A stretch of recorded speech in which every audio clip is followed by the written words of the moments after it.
Well, thanks so much for tuning in, taking time out of your evening here to talk about a topic that I love to banter lots about here. I think I recognize a number of the names here who've done some training with LP Endurance, and I know love some endurance side, but I know there's a number of you who are looking to sort of raise up your VO2 max or get better at the endurance side of things, and so many benefits to go along with that for those that are interested in that. So, I'm going to talk about VO2 max, a bit of a catchy title here, but one that is definitely a super important one for people to be looking at because it is a really big sign of fitness as a whole and a really important piece as we continue to age up to keep at a high level as we are working against sort of father time when it comes to some of that stuff. And it's going to push us down. So the more we can work on this and build it as we're a little bit younger or maintain it as we're older, it will go a long way in terms of our overall health and ability to do things in everyday life. I know a number of you already, but for some of you who maybe aren't as familiar with myself, my name is Mark Cullen, co-founder of LP Endurance along with Adam and Michelle back in 2021. I primarily work with competitive to sort of elite triathletes, runners, and CrossFit athletes, coaching full time. So I'm deeply embedded in this stuff and love the continuous learning about all things sort of health, fitness, and human performance, always trying to be on the leading edge of things. And anybody who wants to chat with me about this stuff knows I can go on for hours and hours and hours. So never hesitate. Feel free to reach out to me, Instagram, email. I'm always happy to chat about any topic you are curious on. And still competing as a competitive age grouper myself across some running and triathlon stuff.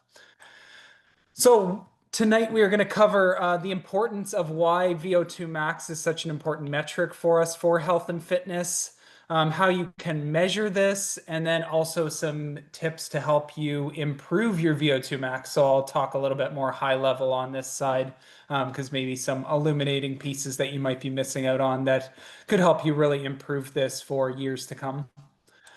So why is VO2 max such an important metric? So just for our definition, VO2 max is sort of the maximum rate your body can use oxygen during exercise, and it's sort of expressed in milliliters per kilogram per minute. And a lot of the studies are showing that VO2 max is like the strongest predictor of all-cause mortality, but it's also amazing because it is something that is so trainable. There is a huge genetic factor for it, so a lot of the stuff I've seen, it's a lot of like 50% genetic, 50% training. But for a lot of people, just getting that training side is going to get you most of what you need from the health and fitness side of things. And every sort of 3.5 mil per kilogram per minute increase in this VO2 max has been coordinated with 10 to 15% lower risk of mortality. So just these small increases are huge bumps on the health side of things. And then just so many other benefits to go with that in terms of like lower risk of cardiovascular disease, depression, cognitive decline, diabetes, like all these pieces that we're trying to avoid as we get up there in age, like exercise and raising this VO2 max goes such a long way in doing this. I think it's such a well-studied one over the last number of years. But you are working against time, especially if you're like just kind of doing the same thing year over year. You are kind of fighting against about 10% decrease in VO2 max per decade as you get after 30. But for somebody who maybe doesn't come from a sport background or hasn't been doing a lot over the last while in terms of some of this endurance training, combined with strength training, still has areas to be able to move this up as years go along.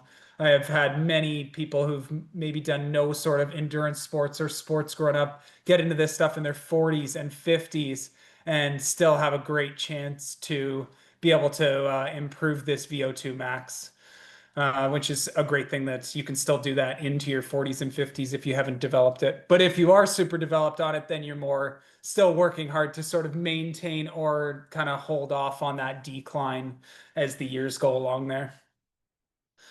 So these are some of the sort of standard charts you might see around VO2 max. I know Adam shared some of these, but kind of gives for females and males sort of different percentiles based on age and of where you might fall in this. And we'll talk coming up about some of the ways you can measure this. So You can coordinate back to this and peel back in or take a quick screenshot of it or a picture of it if you want to compare sort of to some of your results there. But in terms of some of the high level pieces of it, like a lot of sedentary people are going to be in that 25 to 35 range. Recreational athletes who maybe have done some strength training, a bit of endurance training, are going to start to get up in that like 40 to 55 range. And then people who are investing in like years and years of endurance training, or maybe have like a bit of a predisposition to having a better VO2 max on their genetic side, will fall more in that 60 to 75 range, with elites being kind of that 75 plus. So I was just looking today, and on my Garmin, I think I'm at about a 62 right now. And to give you context, I've been doing this endurance stuff somewhere in the 5 to 700 hours of endurance per year for the last 10 to 15 years of this stuff. I don't think I'm like a genetic freak, so I think I've had to work pretty hard to get to that point. But my Garmin sort of says somewhere around 62. I've done lab testing before and I was like 64, 65-ish. So just shows like how much you have to invest in terms to get to some of these levels. But really, we're trying to get for a lot of people like men up to like kind of at least that 45 sort of number, women up to 38. And we know at that point we're starting to get into a good like longevity zone in terms of both health and fitness. So these are sort of good targets. And obviously that's going to change sort of depending on your age during this part, what's sort of in those optimal ranges. Because again, we are working against sort of age on some of this. And that's kind of shows what the graph on the right is, kind of age and that decline in VO2 max, and how different it can be if you've done lifelong endurance or get into some different areas of endurance as you go along over time. So and just, yeah, you don't want to be on that sedentary scale, but I know the reason you're coming to one like this, and the reason you guys go to LP is because you are about the opposite of sedentary, but maybe you're just missing a few elements that could kind of push you up on these lines as you go along. And some pretty cool ones there at the bottom in terms of some of the elite stuff. There's been some crazy high VO2 maxes recorded. Like a lot of them have been cyclists or marathon runners or cross-country skiers. And a lot of them like European or sort of some of those East African runners and stuff have got up like 85, 97. There's Oscar Svensson, who's a cyclist. So some pretty wild numbers out there. In terms of testing, so in terms of testing your VO2 max, the gold standard is definitely the one to get like lab testing done, where you do this like sort of incremental step test to failure. And it's obviously accurate and detailed, but definitely a high barrier to get that done and can be super costly, just to be able to go into a lab and find one to do it, or get in as I got in as part of like an endurance study they were doing at one point.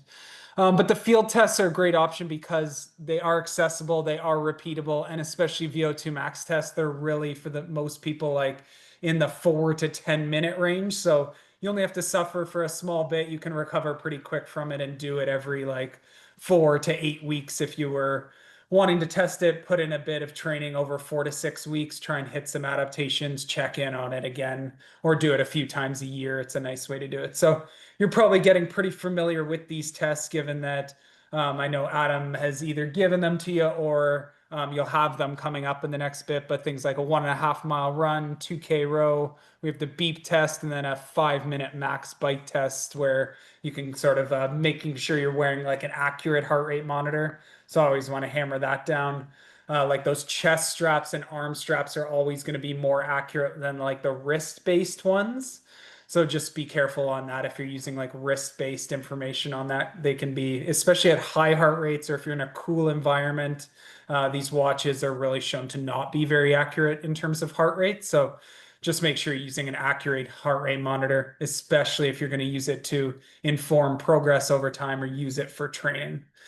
But we've talked about those numbers, but really what we're after here is making sort of improvements over time, or if maybe you're up in your 60s, trying to stop that decline. So while looking at that initial single number, you want to make sure you're starting to push towards those ranges, really focus on what are the things I can be doing, which we'll talk about coming up, to increase that trend over time, because it is really trainable. And I do recommend doing some sort of test, whether it's usually try and do like at least 2 or 3 times in a row a similar test under the same conditions leading up. So whether it's the same testing environment, making sure like if you're doing a bike test, you use the same bike both times and it's still in the same cool environment that you used and you had a similar training lead up. So if you wrecked yourself with strength for 3 days and did this 5 minute bike test and then were totally off for 3 days going into it the next time, you're going to get different results. So you can't compare them to each other. So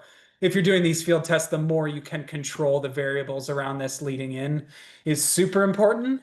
And then the interesting ones we can get here is obviously those field tests give like some hypothetical numbers. If you do have a Garmin, they give estimates. They're not perfect because remember, they're doing it based off of heart rate compared with sort of the speed or power. So speed you would do for like running intervals versus the heart rate, or power if you're doing bike stuff versus heart rate.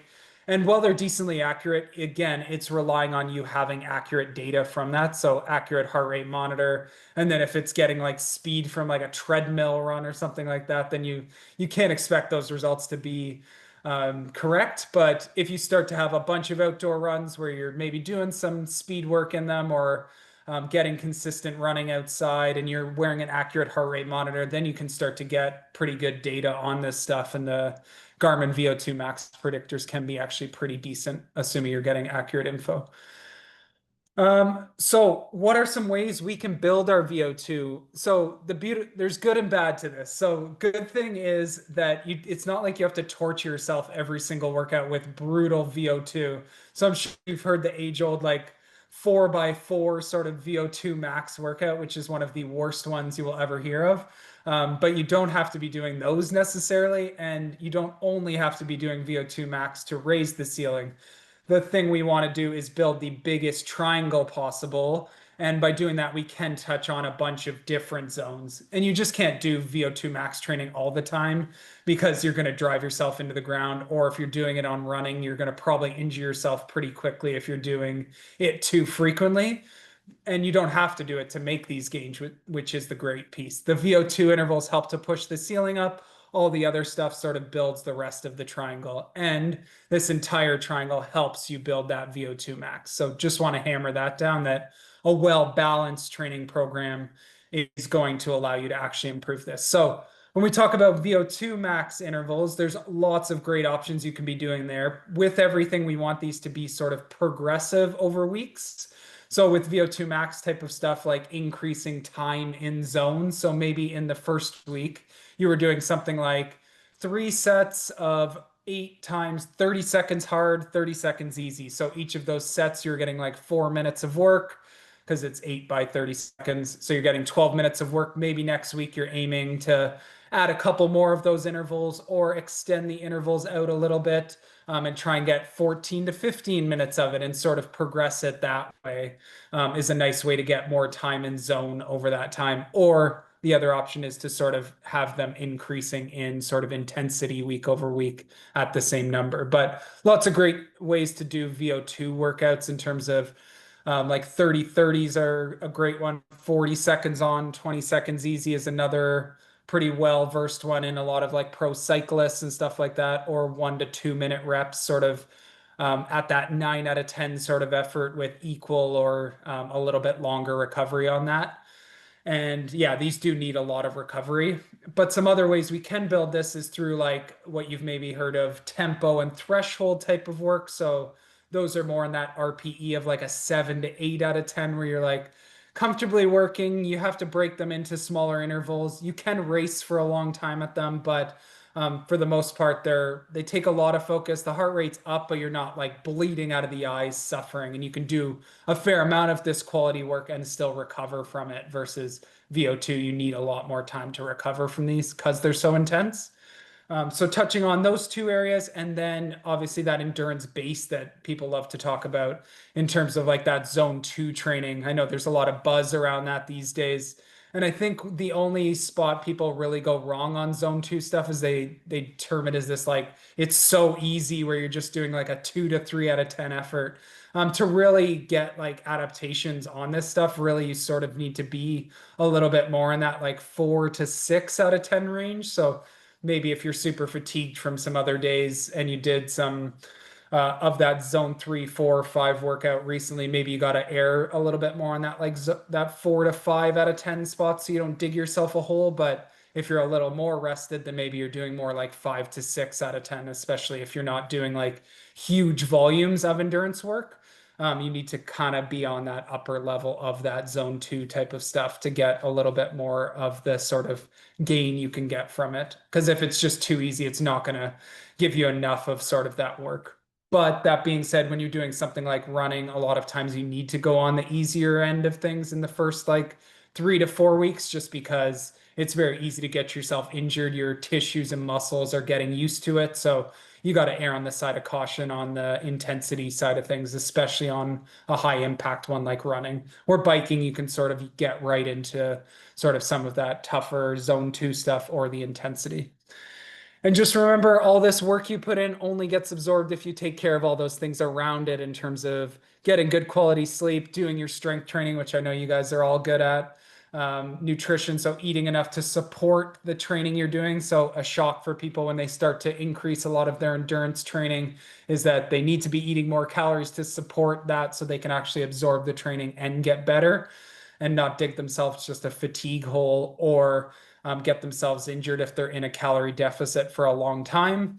And then some of those other pieces around like stress management. So if you have a lot of stress in family life or around your work, then we know that can also take away from your ability to absorb these workouts. So even just giving yourself a little patch of time after these workouts for 10 to 20 minutes to bring the nervous system down, get some good hydration and fueling in, helps you really absorb this stuff.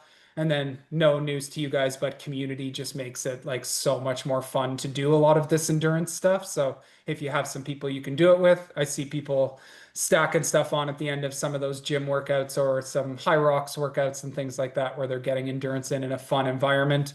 The more you're going to enjoy it, the more you're going to do at it. And I can plot it almost on a curve year over year, like people's VO2 max is almost totally correlated with how many hours of this stuff they do in a year. So however you need to do it, whether you got to gamify it, socialize with it, set up your environment so there's low barriers to do it. So whether you can just get on your bike because it's in the room right beside you, or run a beautiful route that's right outside your door, or stack it on a strength workout, goes a long way.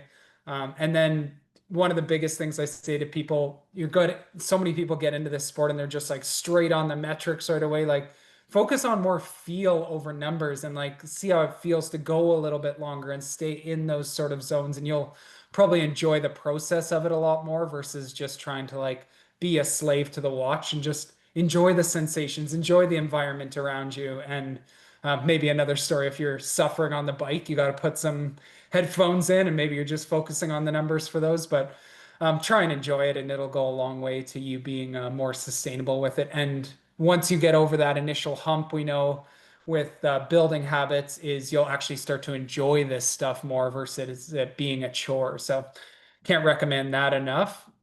And in terms of actually getting sort of some of these VO2 max gains, so for a lot of people, I really say like if you're doing something like twice a week, it's really like just maintenance mode. And if you actually want to start to move the needle on something, usually you need to be doing it at least like 3 times per week. So that could be like if you're only doing like one run a week and then you're just doing your strength stuff, maybe looking to sort of have at least 3 in a week of these sort of endurance type of workouts in there. And the beautiful thing is they don't need to be all super hard in there, but usually you want to have sort of one session in the week that is like what we call a key session, where you're trying to drive a certain adaptation. So that's where we're talking that like zone 3, 4, 5 type of work. And then maybe 2 sort of supporting sessions in there that might be a bit more of that aerobic zone 2, 3. Especially as you're starting, it might be a little bit more of just that like aerobic zone 2 as you're building up. And then a couple weeks in, when your body's sort of settled to that, introducing some zone 3, 4, 5. And then if you're maybe doing only 3 a week, at that point, if you've built up to a good spot, you might be able to do a second sort of harder session per week. So that could look like a sample here of like 3 workouts in a week, where maybe you're doing some bike VO2 max bike intervals so that you don't have to do maybe as much VO2 on the run, where it can be a little higher injury risk. So a bike interval session, a run interval session where you're doing maybe two sort of by 12-minute tempos, and then maybe an aerobic row, or that could also sub in for obviously a bike or run, or these could all be runs. Like there's no perfect way to do it, but at getting yourself looking at what you're currently doing and getting yourself a little bit more stimulus than that and slowly building it over time from the intensity or the frequency or the duration of these. You have so many different tools to be able to slowly inch this up over time that's going to compound and allow you to improve this VO2. So those are sort of your levers you have. So frequency, so turning it from maybe you're doing one a week up to three or four, inching out the duration of those, slowly increasing the intensity or the density, like we were talking about before. If we're saying doing 10 by 30 30s, you could turn those to 10 by 40 20 instead. So you're doing a little bit more density of work. Elliot, if you want to pop in for a question here, happy to do it ongoing here. I just have a quick question. Do you know if the workouts at Limitless on Tuesdays and Thursdays that are like the non-strength days, more endurance, do those qualify as this type of training? I haven't seen too many of those recently just because I'm not too tapped in with the gym side. Might be a better question for Adam directly, just because I Okay. haven't seen what those look like. But I'd imagine a lot of those conditioning days are going to be exactly this stuff, if they're anything like they were when I was going there before. So I think Okay. they would definitely qualify for those. Hey guys, I'm just driving with Maddie here, but in terms of just a quick touch point, um, Tuesdays right now are all thresholds. So usually Ellie Adam likes to put like if you look at the top part of the workout in Watt Up, he usually does try and put the emphasis of the workout on there. So if you are interested, usually he does a good job of putting it in there. So definitely Tuesdays we kind of go from like VO2s to thresholds. But in terms of scheduling your week, also a great opportunity to chat with Adam about like the full. Thank Oh, you. you muted. She muted herself at the end of Yeah. her end there. It's all right. Yeah, I think in short, yeah, these are definitely going to count towards stuff like that. Sounds like he's sort of starting with some of those like periodizing them zone 5 into some more zone 3 4 stuff. So great touches on the week for sure and all this stuff. And then looking at other opportunities to do like easy little stacks on top of your week are nice ways to sort of up your overall volume on there. So make sure you guys have a good way to like track it, whether it's a Strava or a free Training Peaks account or like through WattUp, things like that. Just if you track sort of how much you're doing in that week and getting touches on those different areas and total volume in there, you can maybe find some low-hanging fruit where it's like, oh, I could definitely add a 20-minute run in there that's going to give me a few more frequency or duration touches in the week that's going to add up over time. And it doesn't have to be hard stuff, especially I know you have some hard gym sessions in there. You're going to get some good intensity on some of those Tuesday and Thursday sessions, like an easy weekend run where you go clear your head and enjoy getting out there for a little bit can actually really help push you forward. And then the more like elite athletes I'm working with or competitive athletes, a lot of times they're aiming for 4 to 5 a week. Like obviously another great way if you can absorb it and fit it into your schedule to continue to progress quicker. So I put an example of like an elite CrossFitter, Emma, that I work with. She does like 5 per week, for example, and this is her sort of distribution. So she has like a Tuesday harder. This is like a zone 3 4 sort of flux type of workout where she's got like two big blocks in there, a zone 2 type of ride the day after. So not a super hard day. It's going to be like a 4 to 5 on the RPE scale. And then she has like kind of a threshold type of run workout the next day with a little bit of fast stuff at the end to get a little bit of touch on some of that VO2 max side. And then the rest of her workouts are just more aerobic stuff again, like in another aerobic bike and then an aerobic run with a few little, again, VO2 touches on sort of the run there. But overall, like she'd describe her week as like, yeah, I have 2 challenging workouts I got to show up for, but like the other 3 in the week are very much like aerobic support. You can't just dig the hole on every workout, or at some point you're just going to go off the edge. It's just like stacking solid training over a number of weeks that's slightly progressive is going to go a long way to, and doing it over many months and over the year goes a long way.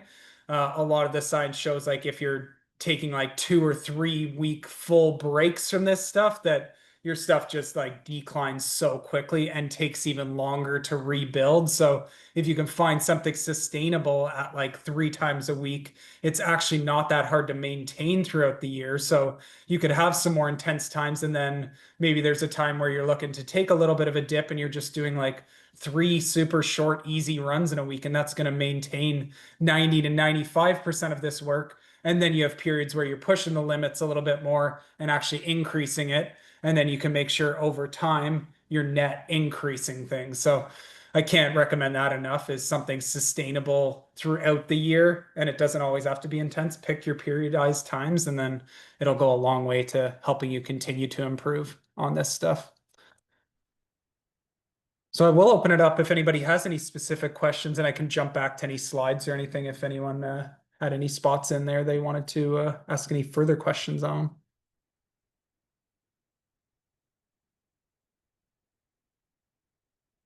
And if not, I'll leave it at that. But yeah, if anybody does have like questions after, like about any endurance topics, like you can always like email me, mark@lpfit.ca, or message me on Instagram. Any of those spots, I'm always happy to chat on all this stuff.